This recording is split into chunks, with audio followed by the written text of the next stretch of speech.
आज हम जानेंगे अफ्रीका के ऐसे दो आदमखोर लायंस के बारे में जिन्होंने अफ्रीका के जंगलों में काम कर रहे भारतीय और अफ्रीकी लोगों को अपना शिकार बनाना शुरू कर दिया था और देखते ही देखते लगभग 30 से 50 मजदूरों को मौत के घाट उतार दिया था।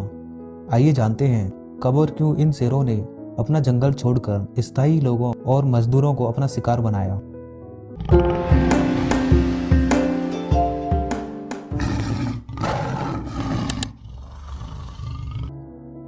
सन 1898 में ब्रिटिश सरकार अफ्रीका के तसावो जंगल में एक रेलवे लाइन बिछा रही थी।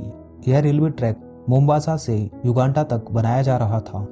इस प्रोजेक्ट के लिए ब्रिटिश सरकार भारत से भी कुछ मजदूरों को यहाँ ले गई थी और साथ में अफ्रीका के लोगों को भी मजदूरी के लिए रखा गया था। रात के समय सभी मजदूर तसावो जंगल में ही पतले कपड़ों के तंबू बनाकर सोते थे। इनके लिए ब्रिटिश सरकार द्वारा कोई सुविधा उपलब्ध नहीं की गई थी। उस समय तसावो जंगल आज की तरह नेशनल पार्क नहीं था। यह इलाका कच्चा, जंगली और खतरनाक था। मार्च 1898 की एक रात इस रेलवे ट्रैक में काम करने वाले एक मजदूर अचानक से गायब हो जाता है। सुबह सभी लोग अपने काम पर वापस जाते हैं, लेकिन एक व्यक्ति नहीं पहुंचता है। एक दो मजदूर उसे देखने के लिए तंबू में जाकर इधर उधर देखते हैं, लेकिन उन्हें वहां कोई नहीं दिखता। सबको लगता है शायद काम और हालात से परेशान होकर वह व्यक्ति मौका देखकर भाग गया है, लेकिन सच कुछ और ही था और सब इस चीज को नजरअंदाज करके अपने अपने काम पर लग जाते हैं।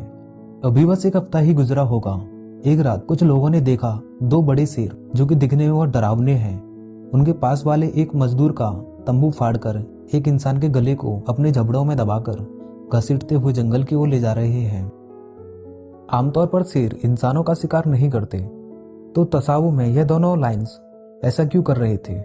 वैज्ञानिकों के अनुसार इस घटना के कई कारण बताए गए थे, जिनमें से एक कारण था प्लेग नाम की एक महामारी फैली हुई थी, जिसके कारण काफी लोगों की मौत हो रही थी, जिससे लाशों को इधर उधर फेंक दिया जाता था और जंगलों के पास दफना दिया जाता था।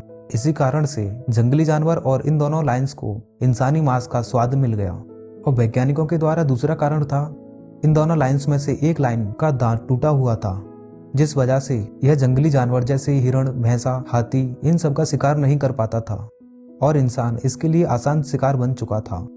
इन दोनों शेरों ने लगभग 15 से 20 दिन में ही 4 से 5 मजदूरों को अपना शिकार बना लिया, जिस वजह से मजदूरों में काफी दहशत फैल गई थी और डर का माहौल भी था।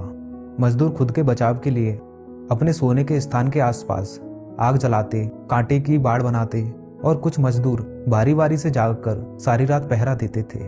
लेकिन ये दोनों शेर इतने खूंखार थे, आग से डरते नहीं थे। कांटों की बाड़ को कूदकर मजदूरों के तंबुओं के आसपास आ जाते थे और पहरा दे रहे मजदूरों को भी अपना शिकार बना लेते थे।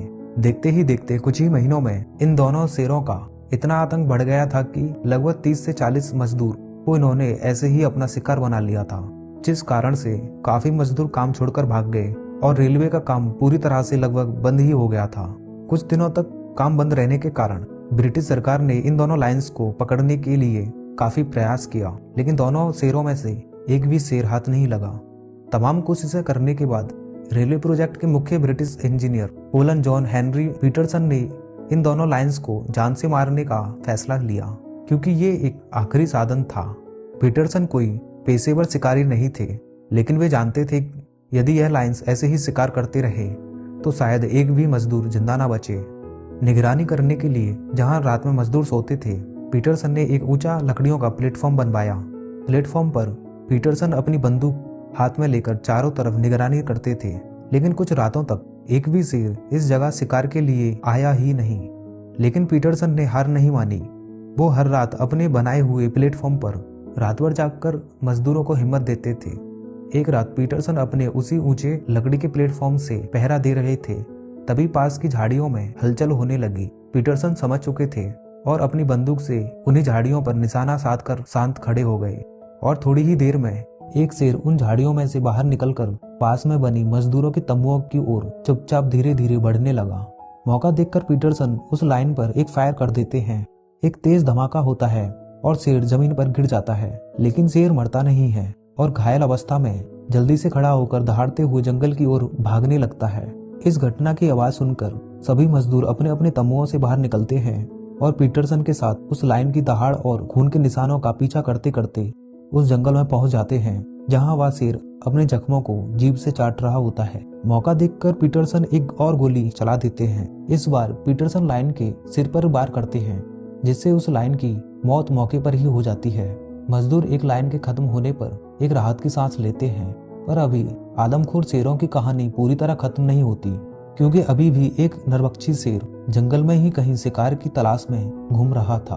पीटरसन और सभी लोग उस दूसरे आदमखोर शेर को काफी ढूंढते हैं, लेकिन वो उनको जंगल में कहीं नहीं दिखाई देता और सभी थक हार कर वापस अपने स्थान पर आ जाते हैं। ऐसे ही रात गुजर जाती है और दिन होता है। सभी मजदूर अपने काम पर चले जाते हैं। 1-2 दिन शांति से गुजरते हैं, लेकिन ये शांति ज्यादा दिनों तक नहीं रहती, क्योंकि एक शेर की मौत के बाद दूसरा शेर और अधिक आक्रामक हो गया था और अब यह शेर दिन के समय भी मजदूरों पर हमला कर देता था और एक दिन एक मजदूर को जिंदा ही खींचकर जंगल की ओर ले गया।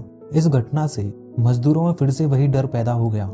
मजदूरों को हिम्मत देने के लिए अब पीटरसन ने दिन में भी आसपास की निगरानी रखना शुरू कर दिया। पास के ही एक ऊंचे स्थान पर खड़े रहकर रेलवे ट्रैक के चारों ओर नजर घुमाते रहते थे, क्योंकि दिन के समय सभी मजदूर अपने कार्यस्थल पर ही मौजूद रहते थे।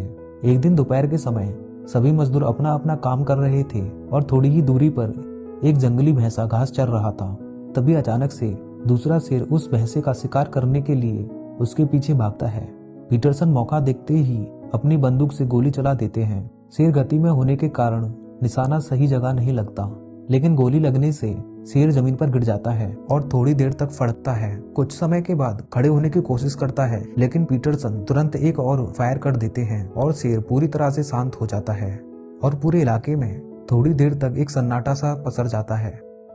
इन दोनों लाइन्स का डर और आतंक खत्म हो जाने के बाद रेलवे ट्रैक का काम वापस पूरी तरह से शुरू कर दिया जाता है और इसके बाद फिर कभी किसी मजदूर के गायब होने या किसी शेर के द्वारा मारे जाने की घटना सामने नहीं आती। ये पूरी घटना एक समय पर काफी देशों में फैली थी और आज भी इन दोनों लायंस की बॉडीज को अमेरिका के शिकागो फील्ड म्यूजियम में रखा गया है। आज भी इन दोनों लायंस की आंखों में उस डर की कहानी दिखती है। इसी कारण से तसाबो के आदमखोर शेर आज भी इतिहास में जिंदा है।